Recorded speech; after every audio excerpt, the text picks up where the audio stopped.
lunes y martes con Aconfemín. El día miércoles ya se les indicó claramente de que si no, digamos, suspendían claramente sus medidas de fuerza, no podíamos continuar el diálogo. Que ellos, en vez de, digamos, buscar razones, estaban forzando situaciones. Nuestros estudios, Jorge Luis Montero. Bienvenido, Jorge Luis. Gracias por estar acá. Gracias, Nicolás. Te agradezco la invitación y a tus órdenes. Habíamos quedado comprometidos que tú ibas a estar acá, Jorge Luis, a informar y a proponer cosas concretas para enfrentar el primer y más urgente problema que tenemos delante, que es el tratamiento del reinfo, de la pequeña minería, de la minería artesanal, de la minería en proceso de formalización, etcétera, de la minería ilegal incluso. ¿Qué es lo que va a hacer el Ministerio de Energía y Minas y lo que vas a hacer tú? Nicolás, vamos a hacer, te pido tu anuencia para poder informar los 5 puntos que vamos a abordar. Vamos. Y también quiero decirte de que la información numérica que vamos a compartir lo estamos haciendo desde Exitosa y desde tu programa. Para información de todos los peruanos. En primer punto, debemos decir que en atención al Decreto Supremo 009-2025 y al Decreto Supremo 012-2025, anuncio que proseguirán su proceso de formalización 31.560 reinfos. Repito, proseguirán su proceso de formalización hasta el 31 de diciembre del 2025, 31.560 reinfos. También anuncio que quedan excluidos del registro único de formalización minera 50.565 reinfos. Repito, quedan excluidos del registro integral de formalización minera 50.565 reinfos. Hemos realizado un sinceramiento de tal magnitud y por primera vez para ordenar el proceso de formalización e identificar áreas y territorios donde realmente se realiza actividad con amparo normativo. 2.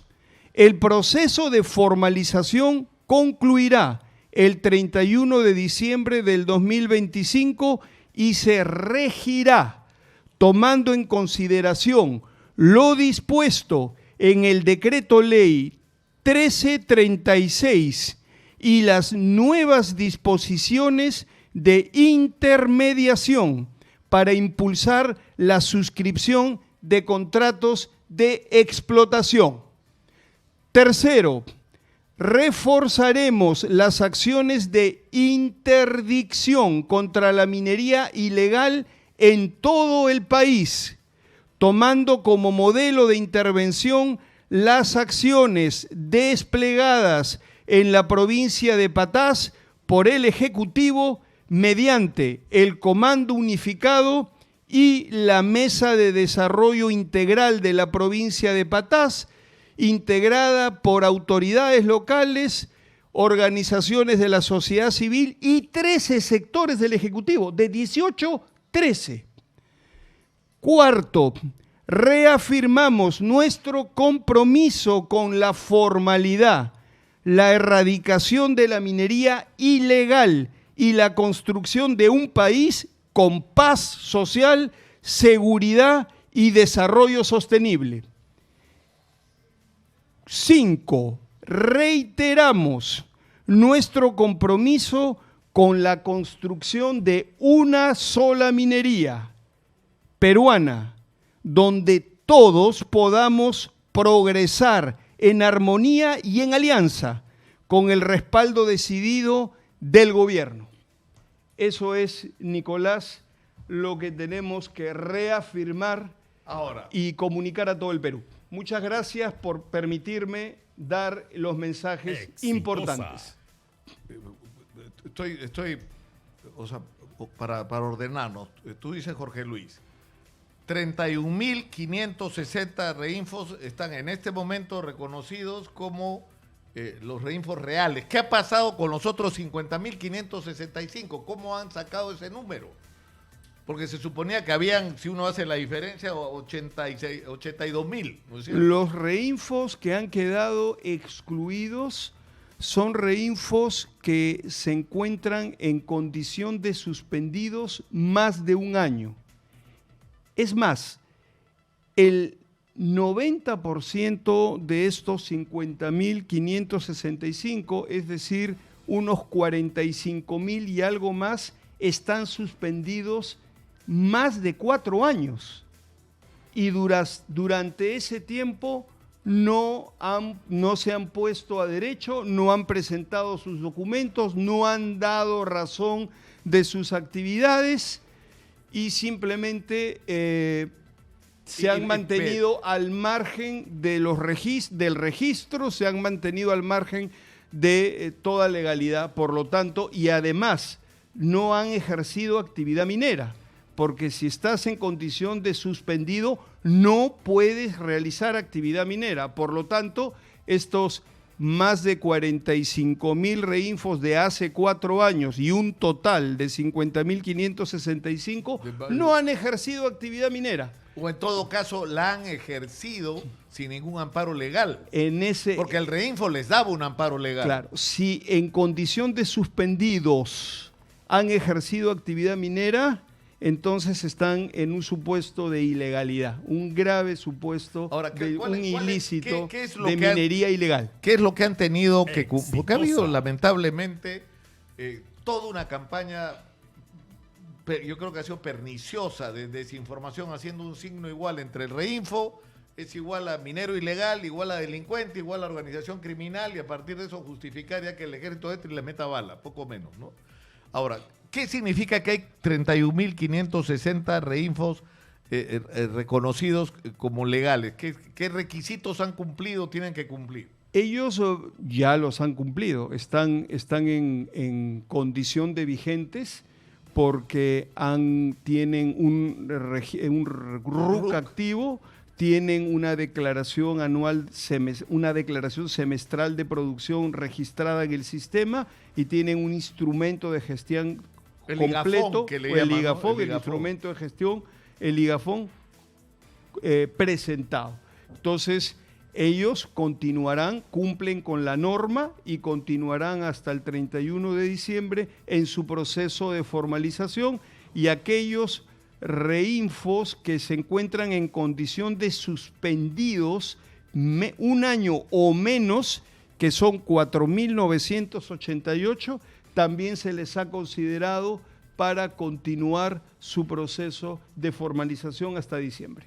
O sea, hay 4.988 más que los están vigentes, suspendidos, pero que tienen menos de un año en esa condición. ¿Y qué tendrían que hacer? ¿Regularizar su situación? Por supuesto, regularizar su situación. Porque ustedes habían dado, ¿cuánto? 45 días, creo, 45 ¿no es cierto? Para que días, los que estaban suspendidos actualicen su reporte de producción, actualicen su IGAFON. O sea, el IGAFON es digamos... la calificación ambiental, es decir, que están cumpliendo un mínimo de requisitos de respeto al medio ambiente. Entonces, ¿no? En conclusión, tenemos 31.560 reinfos que continuarán con el apoyo del Estado, del Ejecutivo, intenso y esmerado apoyo, su proceso de formalización hasta el 31 de diciembre de este año. Ahora, se ha estado hablando de la necesidad de realizar un censo, ¿no es cierto? Que es lo que han venido reclamando la FENAMARPE y otras representantes de los pequeños mineros, en el sentido de, para poder tomar decisiones sobre la realidad hay que saber cuál es, ¿no es cierto? Así es. Es decir, dónde están, en qué condiciones están operando, a cuánta gente están ocupando, es decir, necesitamos esa información.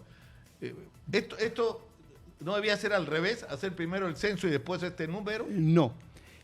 Primero había que hacer la depuración del reinfo, que es la que acabamos de anunciar, porque el censo de la pequeña minería y minería artesanal se va a aplicar sobre los 31.560 registros que se mantienen en el proceso de formalización hasta diciembre. Con ellos se va a aplicar el censo para entender bien en qué territorios se encuentran, sus concentraciones y poder diseñar las mejores facilidades para que realmente puedan formalizarse con incentivos, porque ese es un detalle importante. No es una formalización de papeles, la que estamos promoviendo desde el Ejecutivo, es una formalización donde vamos a tener un fondo minero privado de ellos, con participación minoritaria del Estado, que los acompañe, que les dé fortaleza y legalidad para que ellos puedan activar desde su fondo minero 3 servicios o 3 incentivos clave. Acceso, porque son volumen, porque están todos juntos en un fondo minero y tienen una capacidad de negociación mayor. Poder activar líneas de financiamiento a tasas preferentes. ¿Por qué? Son tasas de mercado, pero preferentes, ¿por qué? Por el volumen. Porque son más de 30.000. Eso es un volumen interesante para la banca privada, la banca de fomento, las cajas rurales de ahorro y crédito, etcétera, etcétera. Van a decir, este cliente me interesa porque es muy grande. Eso es uno, la fuerza de estar reunidos.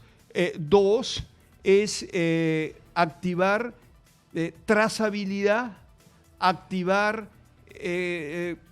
certificaciones internacionales, oro peruano, oro legal, para poder acceder a canales de comercialización, no solamente legales, sino canales de comercialización preferentes, que en todas partes los artesanos y los negocios del oro estarán interesados en poder tener una trazabilidad y decir, el oro que usamos en estas joyas provienen de mineros a pequeña escala de los Andes peruanos, en fin, eso vende muchísimo. Eso vende muchísimo. Mundo, y el tercer punto, y quizá el más importante, es que tenerlos identificados, tenerlos formalizados, tenerlos formando parte del fondo minero que es de ellos y para ellos y con ellos, permite activar de una manera centralizada, focalizada en ellos, asistencia técnica. ¿Y asistencia técnica para qué? Para lo que más le interesa a cualquier minero, y por supuesto un minero a pequeña escala con mayor razón, la recuperación metalúrgica. No la de ahora, 60%,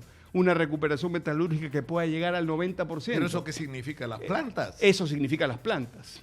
Es decir, ahora, digamos, diseminados en el territorio hay muchas plantas de baja tecnología, con recuperaciones pobres. En cambio, si los están, digamos, centralizados en territorios y en áreas donde elaboran, trabajan, etcétera, se puede ofrecer un servicio de procesamiento de minerales con alta tecnología que les permita una recuperación del oro hasta del 90% o un poco más. Eso significa que con la misma inversión de la voladura, en vez de recuperar 60%, recuperan 90% y ganan 30% más en la legalidad. Eso es muy importante. Ahora, hay un problema para terminar de cerrar este círculo, ¿no es cierto? Que nosotros hemos seguido este tema, Jorge Luis, durante años, ¿no es cierto? Porque esto, además hemos advertido lo que está pasando, es un boom, empieza a subir el precio del mineral en un país donde no hay chamba, donde hay una tremenda informalidad. Y donde hay minerales por todos lados. Donde hay minerales, la gente se va a los cerros a sacar el mineral, ¿no es cierto? Y uno de los problemas que enfrentan estos pequeños mineros es el del acceso a explosivos. Porque para hacer este tipo de operación, que es la mayoritaria no es la de los ríos, ¿no es cierto?, que es altamente contaminante, etcétera. La mayor actividad del pequeño minero del oro es en los socavones, y para eso necesitas dinamita. El problema es que para acceder a los explosivos tienen que cambiarse los requisitos. O sea, no, un pequeño minero no puede tener un polvorín, pues porque no le da las espaldas. ¿Cuánto cuesta un polvorín? 140, 150 mil soles. O sea, ¿cómo se va a resolver eso? O sea, hacer puntos de acopio donde estén registrados los mineros y puedan acceder a ellos, ¿o qué?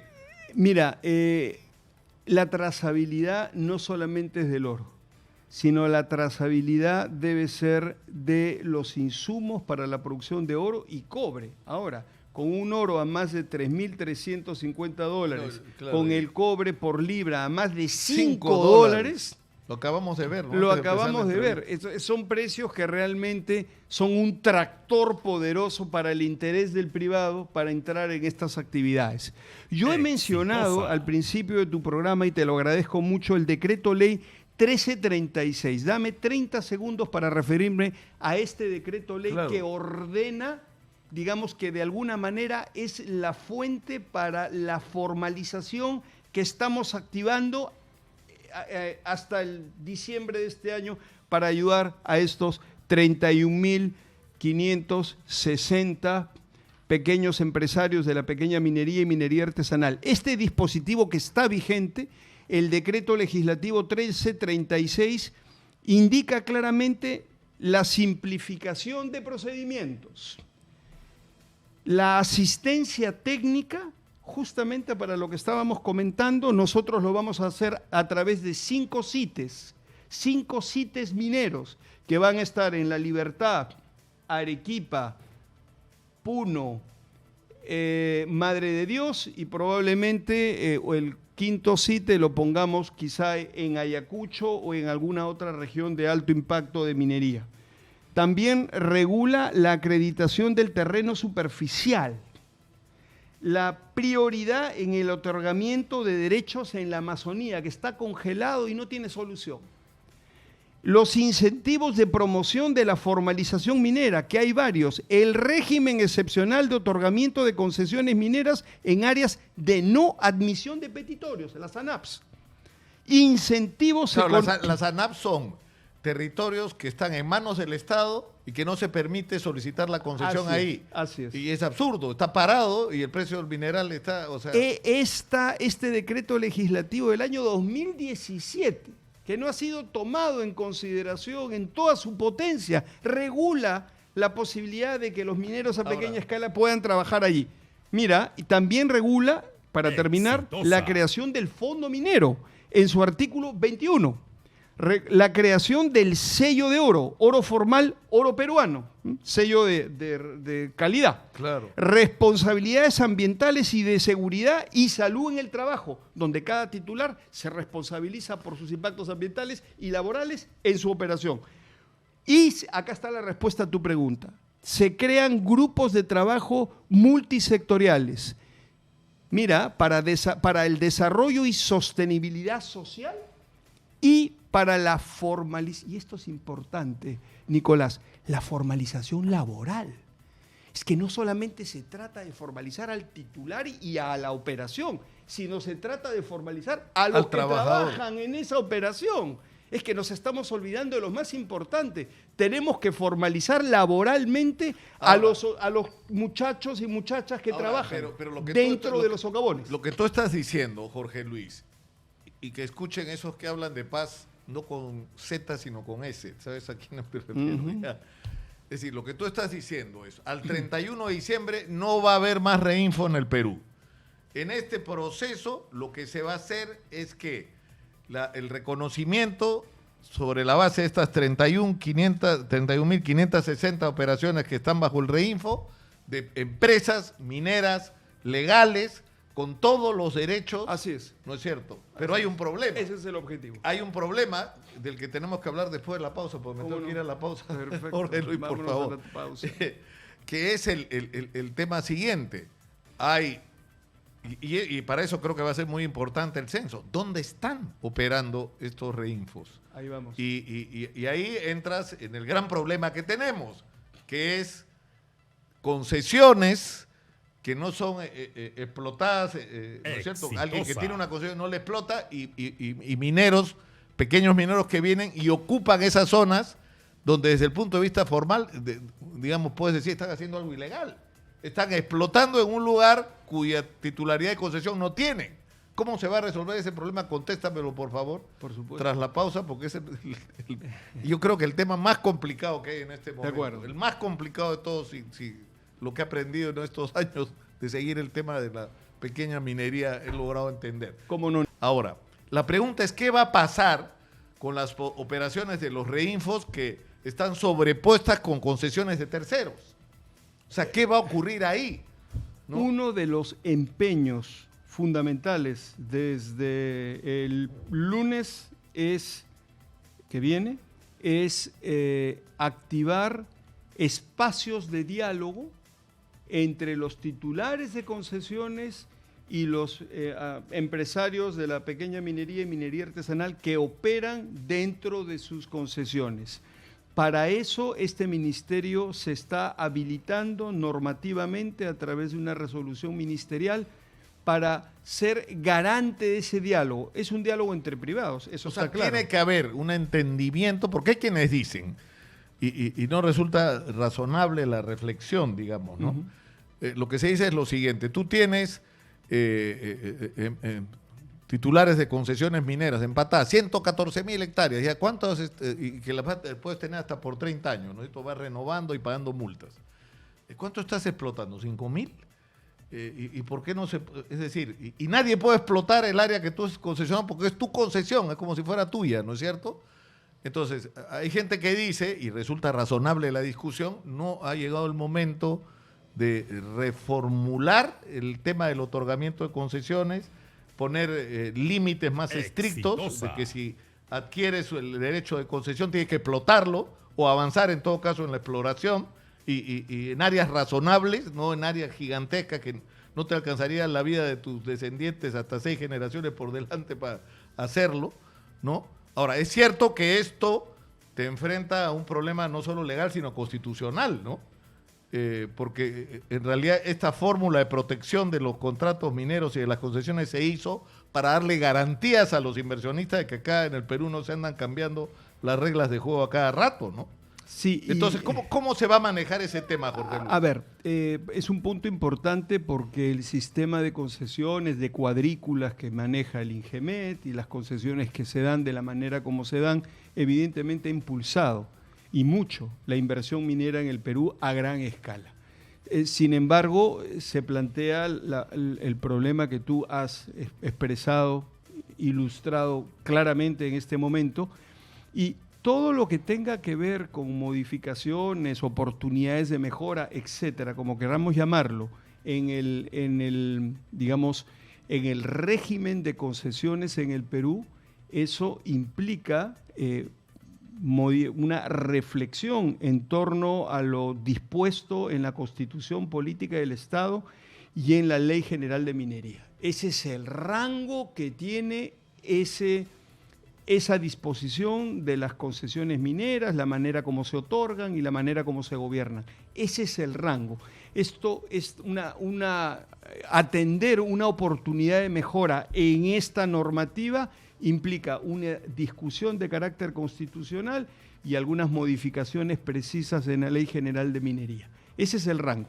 Pero el otro tema que pones de relieve es, bueno, en este contexto, el día de hoy, como estamos, en la que estamos, lo que tenemos son concesionarios, titulares de concesiones que a veces son muy amplias, efectivamente, donde en ese territorio se elaboran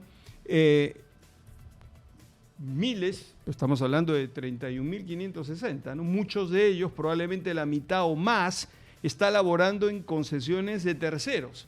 Entonces, ¿qué se requiere para normalizar esa situación? Se requiere de que el titular de la concesión y el operador minero se sienten, dialoguen y negocien un contrato de explotación en los términos que ellos prefieran y en los términos que ellos acepten.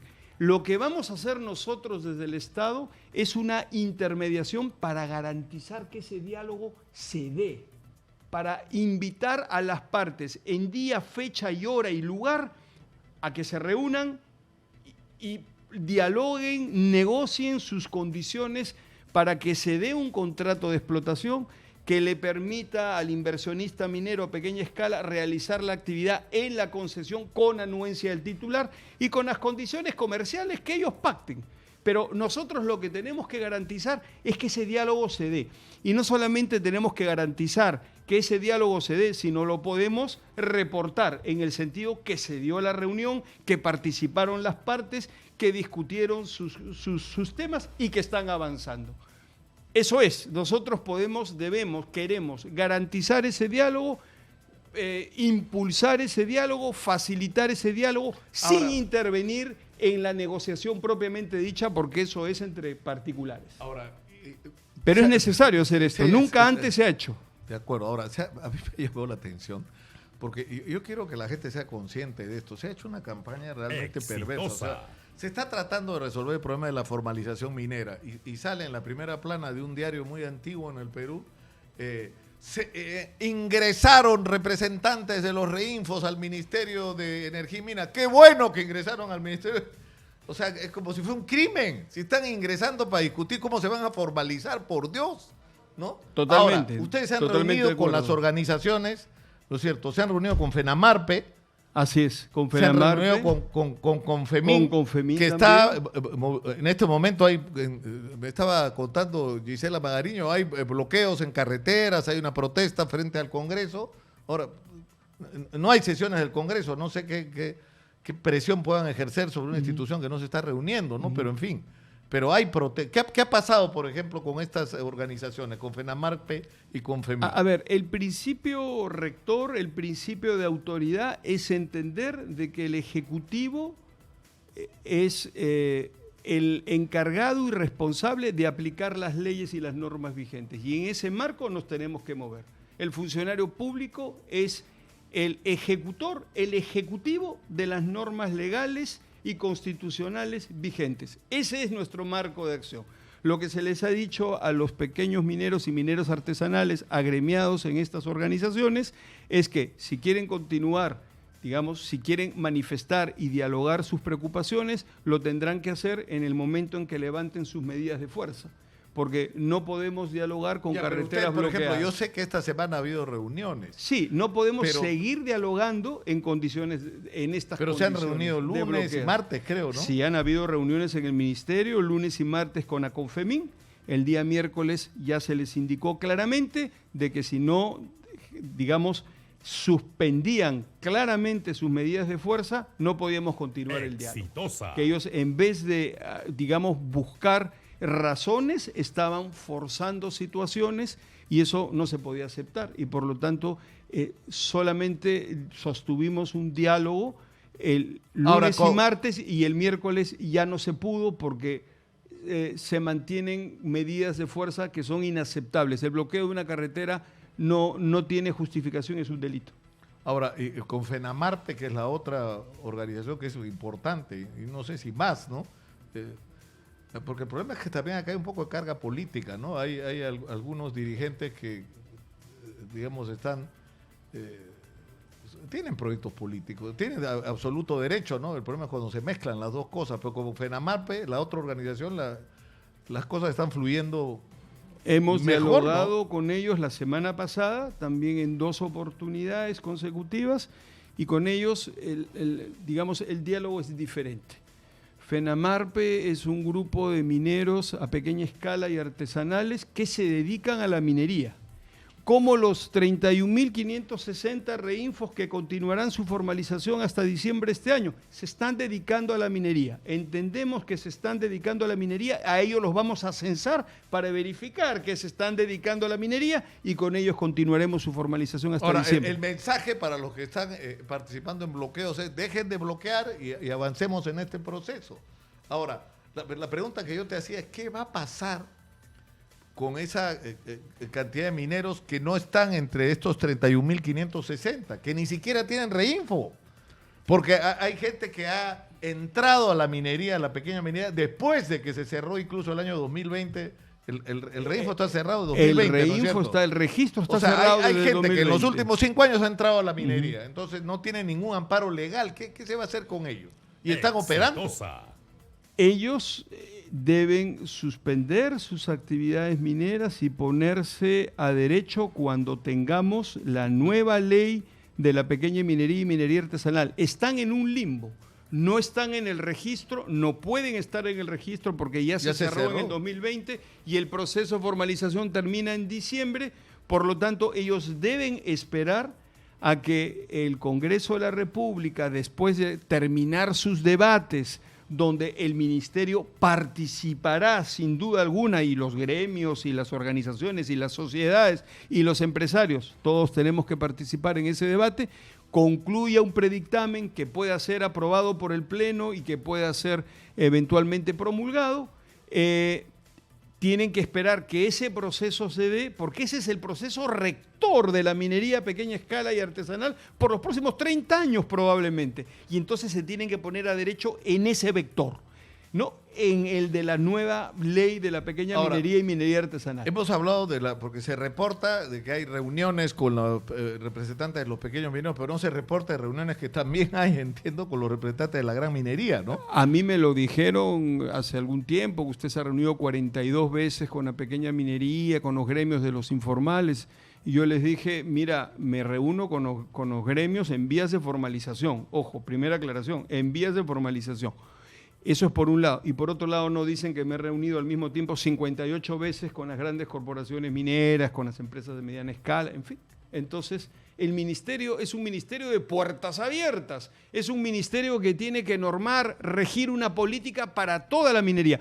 Por eso, Nicolás, por favor, seamos claros, el Perú no necesita 3 estratos mineros confrontados. Eso nos hace mucho daño. Le hace mucho daño al pequeño minero que está en la marginalidad. Le hace mucho daño al gran proyecto minero que nunca sale. Necesitamos una sola minería peruana, una, articulada. El mediano minero, el gran minero debería ser el cliente predilecto de la pequeña minería. Como fue durante años. O sea, Jesús Arias era un promotor del... O sea, yo he conocido pequeños mineros que le tienen adoración a Jesús Arias, que no están, ¿no? Pero que sienten que él ha acompañado su proceso de crecimiento y su aprendizaje, ¿no? Claro. O sea, ¿por qué ahora hay... O sea, por ejemplo, ¿no? El señor Quijandría, ¿no? Gonzalo, ha dicho que el reinfo sin condiciones sería peligroso para el país. Un reinfo sin condiciones quiere decir una carta blanca para hacer lo que uno quiera sin que la ley nos persiga. No estamos de acuerdo. Pero no es una información que se corresponde con lo que estamos discutiendo. No, en absoluto. Hay condiciones y muy fuertes. Y muy fuertes. Ahora, ¿van a aceptar esto? Bueno, habría que preguntárselo a los representantes de los pequeños mineros, ¿no? Mira, para un dato que es importante, acá hemos indicado que son 50.565 registros excluidos. Muy bien. Si tú lo verificas en campo, te vas a dar con la sorpresa de que la mayoría de estos registros excluidos, cuando vas a la coordenada, no están. No están. Nunca nadie hizo nada ahí, o lo que hay es una labor abandonada muy superficial. Es decir, ha habido miles de personas que pidieron reinfos y en realidad lo hicieron, no sé, por alguna razón que nunca era una oportunidad y la tomaron, pero nunca la activaron. La gran mayoría de estos reinfos no ejercen operación minera, no la están haciendo. Tú vas al campo, a la coordenada, y no hay nada, o hay una operación superficial. Un gran porcentaje de este número está en esas condiciones. El impacto en realidad sobre operaciones mineras en funcionamiento es mínimo.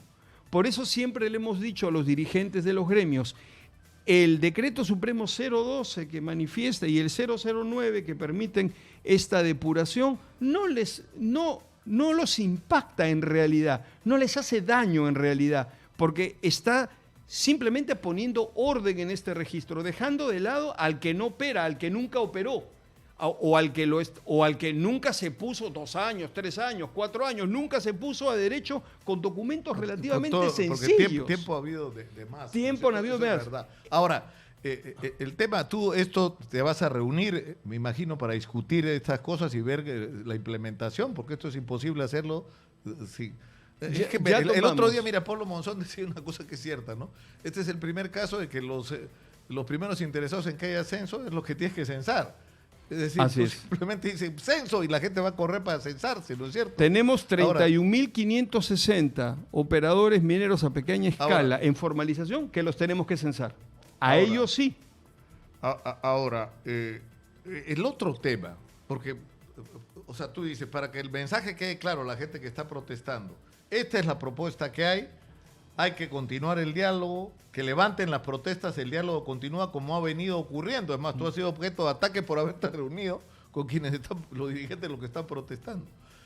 El otro día hablaba con Roque Benavides, que tiene sus propios puntos de vista, que representa, ¿no es cierto?, es un, digamos, emblema de él y su familia de la gran minería en el Perú.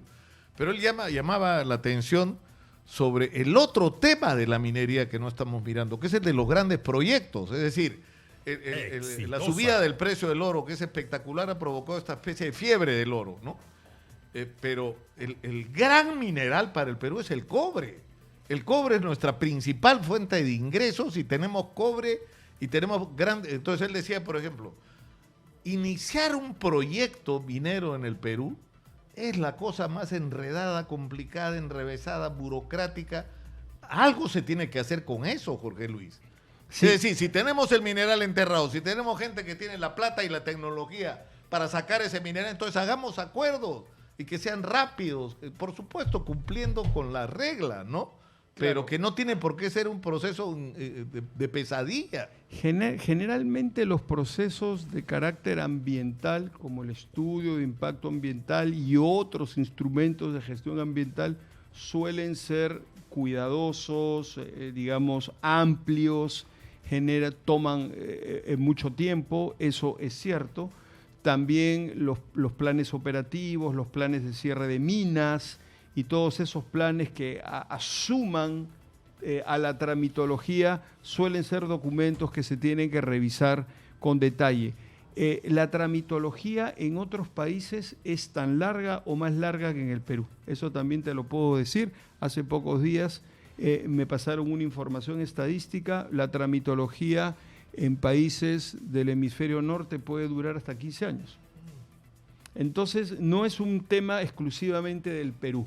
Es un tema general, está claro, pero, por la envergadura de los proyectos y el impacto de los proyectos. Pero si nosotros queremos ser un país competitivo y aprovechar nuestras oportunidades y nuestros recursos, debería ser ese un diferencial.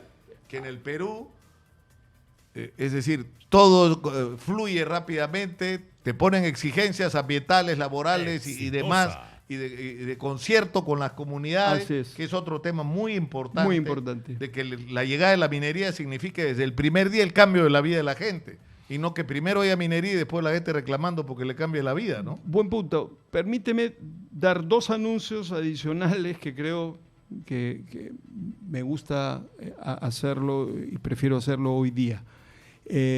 A ver, el primero es que estamos en un proyecto, sacando adelante un proyecto muy grande con la cooperación técnica internacional, precisamente para impulsar dos aspectos de la minería peruana que de alguna manera se han quedado un poco dormidos en el pasado, que es la sostenibilidad de la actividad minera y que es la competitividad de la actividad minera.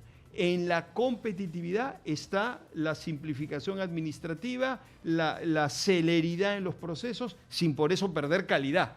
Y en la sostenibilidad están los aspectos ambientales y, por supuesto, los aspectos sociales. Este proyecto, con la cooperación técnica internacional liderada por el Banco Mundial, empezará actividades concretas en noviembre de este año, 2025. Eso es lo primero. Y con respecto a lo segundo, que es importantísimo, Nicolás, lo que has dicho es absolutamente cierto. Es decir, este paradigma del chorreo y del goteo no existe. Nadie quiere eso. Nadie quiere eso. Lo que quiere la población local que está en los territorios mineros es que en un mismo Gantt, en una misma hoja de planificación, estén los KPIs mineros, los KPIs sociales, los KPIs de cierre de brechas y los KPIs del desarrollo de otras actividades económicas no mineras. Todo en la misma hoja, no por separado, como si fueran realidades distintas. Todas esas realidades y todas esas poblaciones y todas esas inversiones impactan en un mismo territorio. Lo que necesitamos es una hoja de ruta donde todos estén presentes y conforme se van cumpliendo KPIs sociales, se van cumpliendo KPIs de cierre de brechas, se van cumpliendo KPIs de la industria minera y de otras industrias, los generadores del capital. Exitosa. En par y paso, par y paso. De acuerdo, que vaya una con otra. Como Así se dice. es. Hay una declaración de mineros que están protestando, ¿no es cierto, Magariño? ¿Tenemos esa declaración, señora Magariño? La Sí, hay tenemos. Sería importante. Ahorita, ¿no es cierto? ¿La acaban de mandar ahorita o no? La presidenta, son los responsables de este caos que está generando. El ministro de Energía y Minas. El ministro de Energía y Minas, por favor, acelerar y tener conciencia, ¿no? Y dar con los plazos indicados para nosotros cumplir con el proceso de formalización. De no ser así, ¿qué nuevas medidas tomarían? La huelga se volvería un poco más radical. Sí, de repente un paro nacional que se está coordinando, de repente a nivel nacional, para hacer sentir nuestra voz de protesta. ¿En cuántos puntos se han ubicado? En la región de Libertad, ¿cuántos tramos se ha registrado esta manifestación? Claro, como en 8 puntos. Bueno, no he escuchado lo que tú has anunciado ahora. ¿Tú crees que esto que has anunciado, Jorge Luis, abre una perspectiva distinta? Lo ha dicho claramente. Eso es lo que está en la conciencia del pequeño minero y minero artesanal que trabaja. Él quiere, lo ha dicho claramente, me quiero formalizar. Ministro, acelere los procesos, asegúrese de que estas cosas sucedan. Queremos formalizarnos. Si no nos dejan sin respuesta y no nos ayudan en nuestra formalización, evidentemente nos sentimos perjudicados, es lo que está diciendo. Y tiene razón. Es decir, no los vamos a abandonar. A los 31.560 empresarios de la pequeña minería y minería artesanal que continúan su proceso de formalización hasta diciembre de este año, no los vamos a abandonar. Todo lo contrario, les vamos a dar todas las facilidades y con su Estado, con su gobierno, tienen que formalizarse. Por eso pedimos claramente a los titulares de concesiones que tengan una buena disposición para sentarse y dialogar con aquellos que trabajan en sus concesiones, que quieren formalizarse y que están dispuestos a negociar con ellos condiciones comerciales y condiciones financieras para poder trabajar en paz, en armonía, en alianza y no en confrontación. La confrontación nos hace daño a todos. Tenemos pendientes cosas, Jorge Luis. El tema de la extensión es decir, la masificación del gas natural y todos estos temas que van a ser temas para otro momento. Y la señora Magariño me pide que te pregunte por el sueldo de la presidenta. Yo no quiero preguntarte por el sueldo de la presidenta, Jorge Luis. Es una decisión mía de la que yo me hago responsable. ¿Está bien? No quiero que ese tema... Es decir, me parece demasiado importante lo que está puesto en discusión para el destino de millones de peruanos, lo que estamos discutiendo, como para... No quiero. No sé si tú quieres hablar, yo prefiero que no hablemos de ese tema porque de repente terminamos peleando. Yo respeto tu programa y soy parte del Ejecutivo y soy parte de esa decisión y me parece que fue una decisión correcta que se puede explicar, pero lo conversamos cuando tú lo permitas. En otro momento. En tu programa. En otro momento. Esto es, señora Magariño, estamos hablando de si encontramos el camino, el cambio de algo tan trascendente como la vida de millones de peruanos. Por Dios.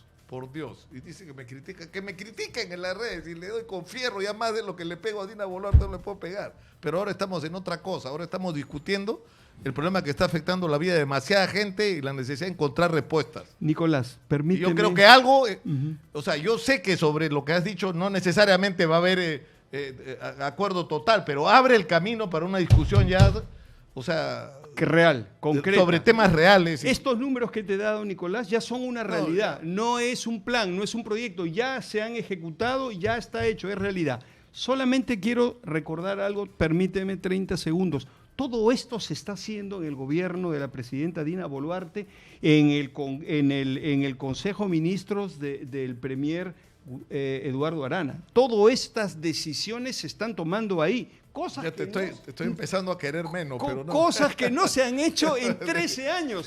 Hay que reconocer eso. Y sí, somos el Consejo de Ministros ha evaluado la situación del salario de la presidenta, lo ha respaldado porque entendemos que es una decisión técnica y comparativamente se justificaba. Podemos entrar en detalles cuando tú lo desees. La pregunta es si políticamente se justifica, pero no, yo no quiero entrar en esa discusión contigo porque sé que no vamos a estar de acuerdo. No quiero entrar en esa discusión. Muchas gracias, Jorge Luis, por estar con nosotros y por habernos dado esta información que es relevante y que por lo menos ordena la discusión sobre el tema de la formalización minera, ¿no? Muchas gracias, exitosa, y a ti por permitirnos estar aquí dando las noticias. ¿Cuánto tiempo estamos detrás de esto para imponer un poco de racionalidad en esta discusión y de sensatez? Se viene el censo. Ahora sí, se viene el censo. Eso es lo que debería ocurrir. Tenemos que hacer una mención, señora Magariño. Antes, muchas gracias, Jorge Luis, sinceramente, por estar con nosotros. Gracias a usted.